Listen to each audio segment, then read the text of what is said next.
You think the Bengals could be one and done?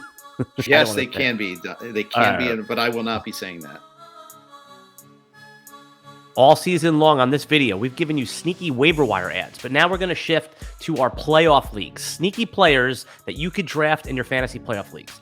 Jeff, let's start with different formats. What do you think are some of the most popular playoff formats heading in for 2021? Great question. So here's a couple things. One of the things we do, and we do this on the SiriusXM show every year, is we do a snake draft. There's 6 of us. Typically we might expand it to 7. I haven't decided that yet. But what you do is you draft players for the entirety of the playoffs. You try to decide ahead of time which teams you're going to bankroll, because you want to try to get multiple games. There are no pickups after each week. It's just you draft them, you're done, everybody plays. There's no starters and reserves. It's everybody plays. And it's hard to always stack the top teams. At least in years past it has been. This year is wild though, Alan. There no single team in this playoffs is an overwhelming favorite. So let's focus on that format. Who might be, let's going to go position by position. Let's identify 1 or 2 players, starting with quarterback, who might be a value in these drafts, a non-obvious pick. Who's your first quarterback? I mean, I think it's Dak at quarterback. We talked about this a little bit beforehand, but they face the Niners, who have some shaky corners. Now they have a great pass rush. They have a good run defense. I know Dallas is, they're going to mouth all this. We want to establish the run, but I think the key for Dallas is to be able to pass. And I think that they get a home game. They're far better offense on home than they are on the road.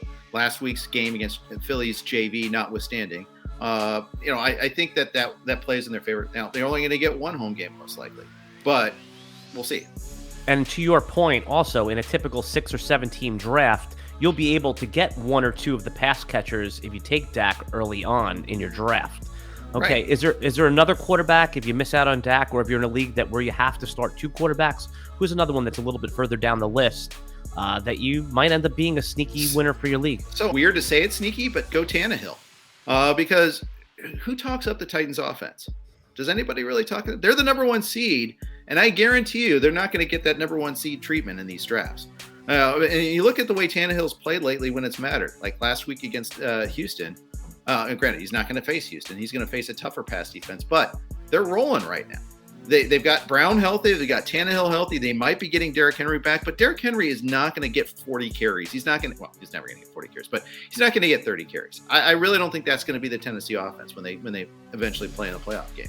I think they're going to need to pass a lot more. I think Tannehill's kind of sneaky. All right, let's go over to the running back position. If you're not picking at the top of your draft, let's say you're picking towards the back end of the first round, and everyone's taking these quarterbacks, is there a running back that you think you might pivot to? Who's a sneaky ad for the playoff leagues this year?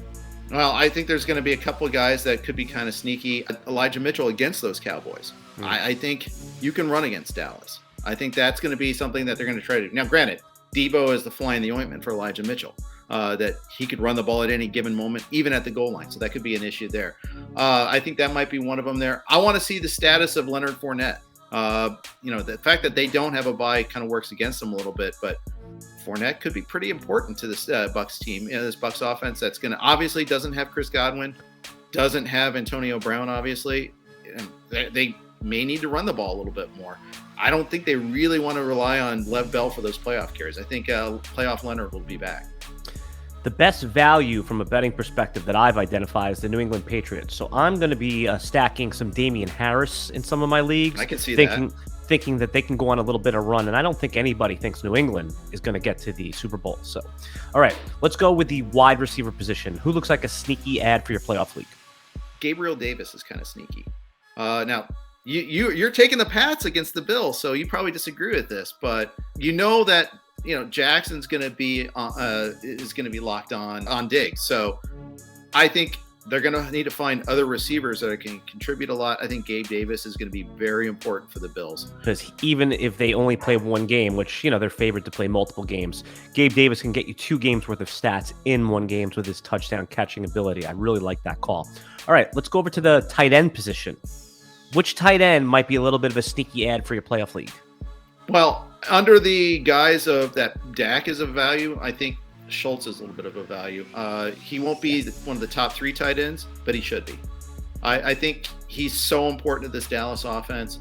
especially with Gallup out. I mean, I think it's just they need to look inside a little bit more. I think I'd take him over Kittle. All right, let's talk about busts really quick. Give me 1 or 2 players that you think could be overdrafted in these playoff leagues. Okay, so it might be a little recency bias after the way they collapsed yesterday, but the Rams are the team I'm kind of thinking about fading right now. Which means if I wouldn't go Stafford, I wouldn't go build that Rams stack. You probably have to pay for Kupp in the first round and follow him up with Stafford in the second. I don't think I'm there for that. Although then again, I don't trust Arizona or the Rams. It's kind of interesting. I think both of those teams have a wide range of outcomes, and they have like definite C games that could show up at any given moment, and both showed up yesterday. So that's part of the reason why. But I don't think I'd go with the Kupp Stafford build as in my drafts. I think I'd try to find a way around that. To see Jeff's value meter, where he ranks every player in the wild card round, go to rotowire.com/try. And also you can see our entire cheat sheet of playoff rankings, which is posted now on rotowire.com.